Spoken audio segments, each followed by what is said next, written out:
بسم اللہ الرحمن الرحیم۔ سیرت النبی، نسب نبوی صلی اللہ علیہ وآلہ وسلم کا سلسلہ زریں۔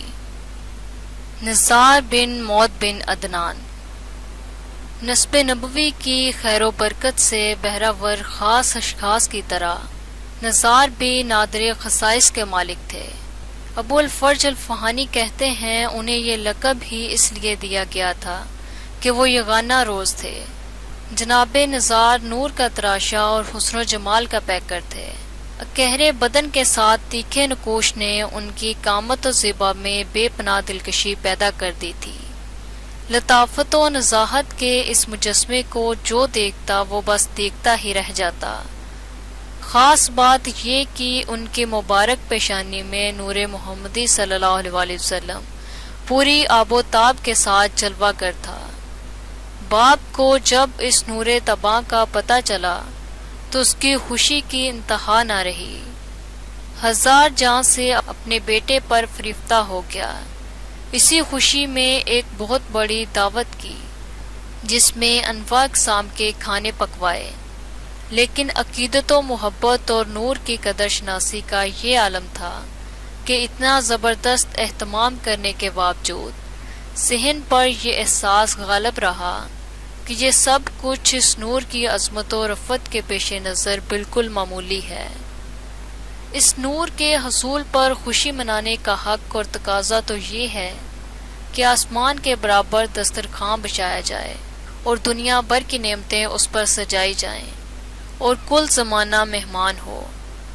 موت بن عدنان کے گھر جب بچہ پیدا ہوا اور اس کی دونوں آنکھوں کے درمیان نور نبوت درخشاں دیکھا جو پشتوں میں حضرت محمد مصطفیٰ صلی اللہ علیہ وآلہ وسلم کی طرح منتقل ہو رہا تھا تو وہ بے حد خوش ہوا، قربانی کی، کھانا پکایا اور کہا اس بچہ کے حقوق و مرتبہ کے مقابلے میں تو یہ بہت حقیر و قلیل ہے۔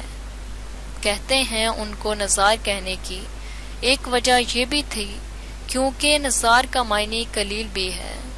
باپ نے اس ساری شان و شوکت اور تذکر و احتشام کو ان کی شان کے مقابلے میں قلیل تصور کیا تھا اور کہا تھا یہ سب کچھ نزار ہے، اسی سے ان کا نام نزار پڑ گیا۔ کہا جاتا ہے مدینہ طیبہ کے نزدیک ایک موضع کا نام ذات الجیش ہے، نزار کی قبر وہیں ہے۔ مضر بن نزار۔ حسن کسی بھی چیز میں ہو، وہ اظہار و نمائش کی راہیں خود تلاش کر لیتا ہے۔ جوہر کبھی چھپے نہیں رہتے اور مشک کی مہک پھیل کر ہی رہتی ہے۔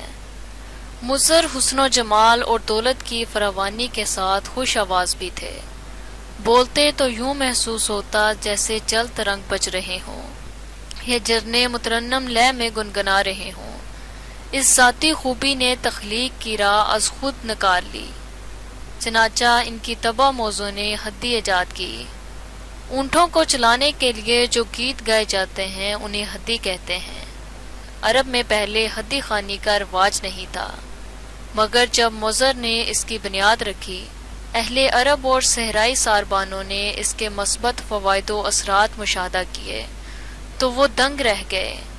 حدی کی لے پر وجد و طرب کے عالم میں اونٹوں نے ذوق و شوق کے ساتھ سفر کرنا شروع کر دیا اور ان کی کارکردگی میں بے پناہ اضافہ ہو گیا۔ مضر پہلے شخص ہیں جنہوں نے عربوں کے لیے حدی خوانی کو رواج دیا۔ مضر حسین، خوبصورت اور موزوں طبع و سیرت ہی کے مالک نہیں تھے بلکہ حکیم و دانا بھی تھے۔ ان کی فکر و دانش نے پورے عرب کو اپنا گرویدہ بنا لیا تھا۔ جب گفتگو کے لیے لب کھولتے تو حکمت و بصیرت کے موتی بکھیرتے چلے جاتے۔ ان کے بہت سے حکیمانہ اقوال طریق کی صفات کی زینت ہیں۔ ان میں سے چند یہ ہیں: جو بدی کا بیج بوتا ہے وہ ندامت کی کھیتی کاٹتا ہے۔ نمبر 2، سب سے بہتر نیکی وہ ہے جو جلد کی جائے۔ نمبر 3، اپنے نفسوں کو ان کاموں کے لیے تیار کرو جو انہیں ناپسند ہوں اور انہیں ہوا و ہوس سے بچاؤ جس میں ان کے فساد کا خطرہ ہے، کیونکہ اصلاح اور فساد کے درمیان کوئی زیادہ فاصلہ نہیں ہے، اتنی ہی دیر لگتی ہے جتنی دودھ دونے میں۔ شکریہ۔